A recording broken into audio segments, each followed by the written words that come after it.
ಪಿರಿಯಾಪಟ್ಟಣ ತಾಲೂಕಿನ ಭುವನಹಳ್ಳಿ ಗ್ರಾಮದ ಪ್ರಾಥಮಿಕ ಕೃಷಿ ಪತ್ತಿನ ಸಹಕಾರ ಸಂಘದ 2024-25ನೇ ಸಾಲಿನ ವಾರ್ಷಿಕ ಸಾಮಾನ್ಯ ಸಭೆ ನಡೆಸಲಾಯಿತು. ಸಭೆಯ ಅಧ್ಯಕ್ಷತೆ ವಹಿಸಿ ಮಾತನಾಡಿದ ಎಸ್. ಸೋಮೇಗೌಡ, ಸರ್ಕಾರದಿಂದ ದೊರೆಯುವ ಸವಲತ್ತುಗಳನ್ನು ನಿಗದಿತ ಸಮಯಕ್ಕೆ ತಲುಪಿಸಿ ಷೇರುದಾರ ಸದಸ್ಯರ ಹಿತ ಕಾಪಾಡಲಾಗುತ್ತದೆ. ಅದರಂತೆಯೇ ಸದಸ್ಯರು ತಾವು ಪಡೆದ ಸಾಲವನ್ನು ಸುಸ್ತಿ ಮಾಡಿಕೊಳ್ಳದೆ ನಿಗದಿತ ಸಮಯದಲ್ಲಿ ಮರುಪಾವತಿ ಮಾಡಿ ಮುಂಬರುವ ಸವಲತ್ತುಗಳನ್ನು ಸದ್ಬಳಕೆ ಮಾಡಿಕೊಳ್ಳುವಂತೆ ತಿಳಿಸಿದರು. ಮುಂಬರುವ ದಿನಗಳಲ್ಲಿ ಸಚಿವರಾದ ಕೆ. ವೆಂಕಟೇಶ್ ಅವರನ್ನ ಸರ್ವ ಸದಸ್ಯರ ನಿಯೋಗದೊಂದಿಗೆ ಭೇಟಿ ಮಾಡಿ ಸಹಕಾರ ಸಂಘದ ಅಭಿವೃದ್ಧಿಗೆ ಹಾಗೂ ಅನುದಾನ ಮಂಜೂರು ಮಾಡಿಸಲು ಮನವಿ ಮಾಡಲಾಗುವುದು ಅಂತ ತಿಳಿಸಿದರು. ಸಂಘದ ಸಿಇಒ ಬಿಪಿ ಸತೀಶ್ ವಾರ್ಷಿಕ ವರದಿಯನ್ನು ಮಂಡಿಸಿ ಮಾತನಾಡಿ 2024-25ನೇ ಸಾಲಿನಲ್ಲಿ ಸಂಘವು ನಿವ್ವಳ 9.72 ಲಕ್ಷ ಆದಾಯವನ್ನು ಗಳಿಸಿದೆ. ಸಂಘದಲ್ಲಿ ಸುಸ್ತಿ ಇರುವ ಸದಸ್ಯರಿಗೆ ತಿಳುವಳಿಕೆ ಮಾಹಿತಿ ನೀಡಿ ಶೀಘ್ರ ಹಣ ಮರುಪಾವತಿಸುವಂತೆ ಸೂಚಿಸಿ ಸಂಘದಲ್ಲಿ ದೊರೆಯುವ ಸವಲತ್ತುಗಳ ಬಗ್ಗೆ ಮಾಹಿತಿ ಫಲಕದಲ್ಲಿ ವಿಷಯ ತಿಳಿಸಲಾಗುತ್ತದೆ ಅಂತ ತಿಳಿಸಿದರು.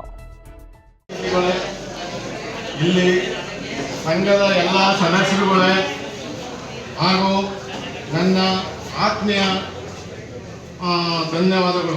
ಅಕ್ಕಪಕ್ಕದ ಗ್ರಾಮದ ಎಲ್ಲ ಸದಸ್ಯರುಗಳೇ ಹಾಗೂ ಎಲ್ಲರಿಗೂ ವಂದಿಸ್ತಾ ನಮ್ಮ ಗ್ರಾಮದ ಎಲ್ಲ 2024-25ನೇ ಸಾಲಿನಲ್ಲಿ ಮೈಸೂರು ಜಿಲ್ಲಾ ಸಹಕಾರ ಕೇಂದ್ರ ಬ್ಯಾಂಕಿನಿಂದ ಸಾಲ ಪಡೆದಿದ್ದು ಸದಸ್ಯರುಗಳಿಗೆ ಸಾಲವನ್ನು ಈ ರೀತಿ ಬಡವಣೆ ಮಾಡಿದ್ದೇವೆ. ಕೆಸಿಸಿ ಸಾಲ ಅಂದರೆ ಕ್ರಾಪ್ ಲೋನು 344 ಜನ ಸದಸ್ಯರುಗಳಿಗೆ 4,75,48,000. ಸೌದೆ ಸಾಲ 74 ಜನಕ್ಕೆ 48,60,000. ಬೋರ್ವೆಲ್ ಐಪಿ ಸೆಟ್ ಸಾಲ 35 ಜನ ಸದಸ್ಯರುಗಳಿಗೆ 1,29,02,000.